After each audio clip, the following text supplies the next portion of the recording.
Hey everybody, so today we're going to be learning more about Lightroom for beginners. Last time in our video we learned about the basic tab, the transform and calibration in Lightroom. So now this time we're going to go more into depth and learn about the Hsl sliders, which is basically the hue, saturation, and luminance, and how that affects your overall image when editing your photos. So let's get right into it. Alright, so like last time, this is our home screen, the library. So this is basically where you organize everything. Like I said last time, I keep everything on my hard drive, which I highly advise you do the same thing.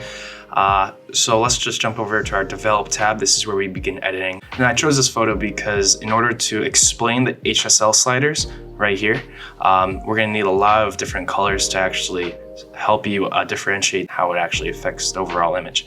So we're just gonna go ahead and click the auto button. I'm just gonna take real quick to touch up the photo a little bit, some more how I like it. I like a little more contrast and blackening the darks in all my photos, but out of that, it seems this photo is really good.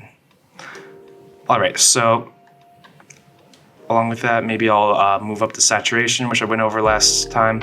And now in between the Hsl tab and the basic tab is the tone curve, which you see here. If you click that, it gives you a graph. Now I don't usually use this that often unless it's for darkening the shadows a little more, but other than that, I don't advise you to touch this because you can really just distort the photo a little more and make it look unnatural than how it really is. But unless there's a certain scenario, I wouldn't advise using this until you get a better grip of Lightroom.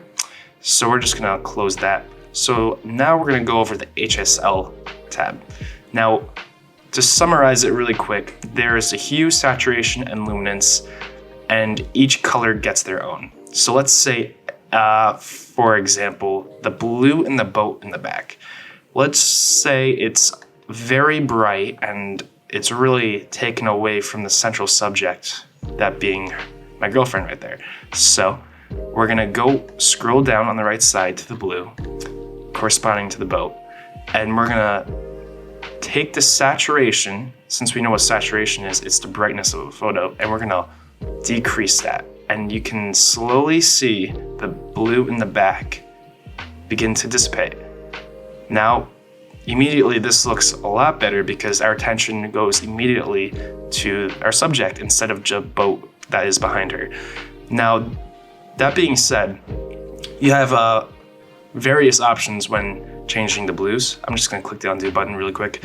Now, that's just the saturation. Now, you don't have to touch that if you want to. You could instead go to the hue that's above it and move that slider instead. Now what the hue does is it changes the blue from its base color to either a little more aqua, which you can see, which really brightens it a lot more than what we want it to, or we go the other direction and it makes it into a darker bluish and then down to a purple. So in this case, we don't want it to do either of that, so we're just gonna leave that as 0 in the middle, and we're gonna go down to the luminance. Now what the luminance does is represent the brightness of the photo. Now if we slide it downward, you could see immediately that the blue on the boat is really drastically going darker and darker until I hit -100. In that case, it's almost navy blue at this point. But if we go the other direction, it gets brighter and brighter until it looks like the sun is so strong that it's really just whitening out the boat behind her. Now, that's basically what it is. That's what each slider does. So if we, let's say, don't want to touch the blue at all, or in this case, we could just bring less attention to the blue, like I said. We're just gonna move the saturation to the left, and already you can see a great difference in the photo. Now, in the case that you want to change the water color, we noticed that the lake is murky green. We could scroll up to the green and in fact change the hue. Let's show, for example, if we slide it to the left, we could turn the water and leaves into a bright yellow, kind of like autumny feel. Now, I'm not too sure if that makes the lake look any less murky, so we're gonna try going the other direction, and we can see now the vibrance in all the greens in the water and the wildlife is really popping out. And honestly, it's becoming a lot more like a junglish, more flourishing kind of feel of nature. So we're just gonna keep that up to maybe 26. And in that case, we're gonna look at the before and after. And in order to do that for the Hsl sliders, we just go to the top left tab and we switch that off. So this is before, this is after. You can see a great deal of difference. When it's off, the photo looks a little messy with the colors, but you turn it on and it looks a little more organized. Now, if you want to keep playing around with this, you can. There's so many options you can do with this. If you don't like the people's red bathing suits in the background, you could literally just scroll up to the red tab and just lower the saturation and it'll disappear. And you could really do that for any color.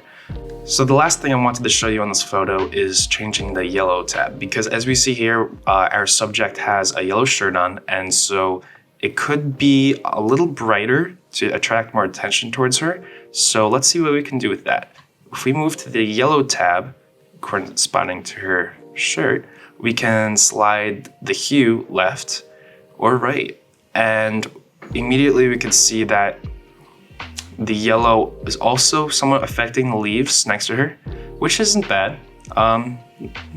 Which just means we have to be careful and take it into mind. So I kind of enjoy a more darker red-ish vibrance in her shirt. So I'm gonna slide it to the left a little and you can see her shirt becoming a little more orange. And we're gonna move up the saturation. So if we do that, you can see immediately that all the yellows in the photo are getting a lot stronger. It's sort of like the saturation tab up here, but only for the yellows. So now that we're done with this, we're gonna be finishing up our photo by going to the transform, which I explained last time. We're gonna be scaling it in a little bit just to help the focus. We're gonna maybe rotate the image to balance out the background so the boats and her are perfectly even. We're gonna be maybe experimenting with the X and Y offsets so that she's perfectly in the center. And now for our last touch up, we're gonna be moving to calibration. And like I said last time, when it comes to calibration, I normally enjoy moving the red and green primary a little to the right and moving the blue primary to the left. And what this does, as you can see, the difference, if I switch it off really quick, it really changes the attitude of the whole picture. It makes it feel a little more warmer, a little more brighter, and a little more welcoming. So now this photo's done. And for our next photo, I'm gonna take what we just learned and apply it to the different colors in our next picture here. I chose this because of the different colors, the blues, reds, oranges.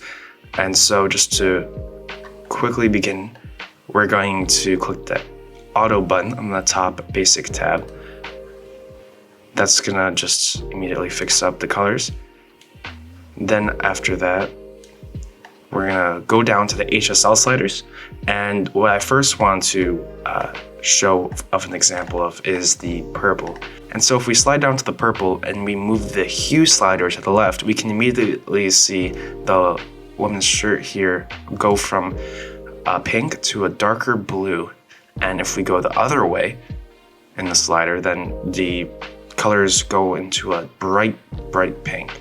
And this is just a hue slider. If we move down to the saturation, this only affects the RGB values, so it'll go from a very black and white, if we slide it left, to a very bright contrasted saturation. So you can really experiment. If her shirts were really like distracting, you could lower the saturation to maybe -30 and it would just fix up the photo, but in this case it isn't, so I'm just gonna leave that alone. But if we look at the luminance, we can see that what luminance is the brightness of the color. So if we bring the luminance upward, we can see her sweatshirt actually getting brighter, as if the sun is reflecting off of her sweater a lot more, and it's actually making it a lot more whiter in that case. And if we go the opposite direction, we see her sweatshirt gets a lot more darker.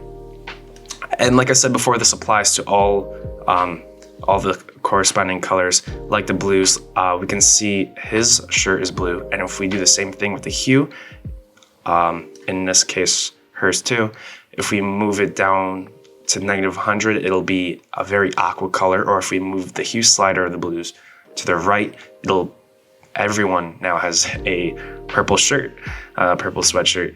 And so lastly, the last thing I want to go over is the greens, because that's half the picture and the top half. So if we go scroll up to the hues slider in the green and slide it to the left, you start seeing the greens disappear and turn into a more orangey yellow, and like a more like there's hay in the back instead of just regular grass. But if we go the other way, we can see that it turns the grass in the back into a very darker, more bluish texture. And so taking all that we just learned, we're gonna try and fix up the photo only using the sliders. So let's say the green in the back is a little distracting. We can just scroll down to the green and just change the color from a grassy green to a more autumn yellow. And so we're gonna see what we can do. Maybe perhaps we want to change everyone's shirt color to be the same color. We can scroll down to the purple, and we can change her shirt to look blue like the others. Or in this case, we want to change the blue of the shirts into the photo. We can change everyone's shirt to look more aqua or purple. So in this case, I'm going to slide that to the left just because I think it looks better. We're going to see what the magenta does. There aren't many magentas in this picture, so you won't see any difference. So we're just going to leave that alone. And the last I wanted to go over was the orange. Now, the orange in most cases will affect people's skin colors, because that's a tan skin color is most closely related to the oranges. So if you see that we slide it to the left, we see that people's faces actually become more darker red. And if we move the orange hue slider to the right, we see their faces become more actually green. And in the case that people are looking a little too pale, or the sun is a little too saturated on their faces, you can actually just, here's a little cheat, you can just move the slider a little to the left, and people won't notice it that well, but you'll immediately see that it makes the skin a lot more tanner than it was before. So in this case, I'd say this photo is almost done. We're just gonna go down to the bottom and fix it up with the red, blue, and green primaries. So like I usually do at the end of all my pictures, I move the red and green primaries to the right and move the blues to the left, and that'll really just set the mood for the photo. I think it really makes summer photos look a lot more prettier. Adds a little more gold and blues to the photo, as you can see before and after. And other than that, I think I taught all I really wanted to show today.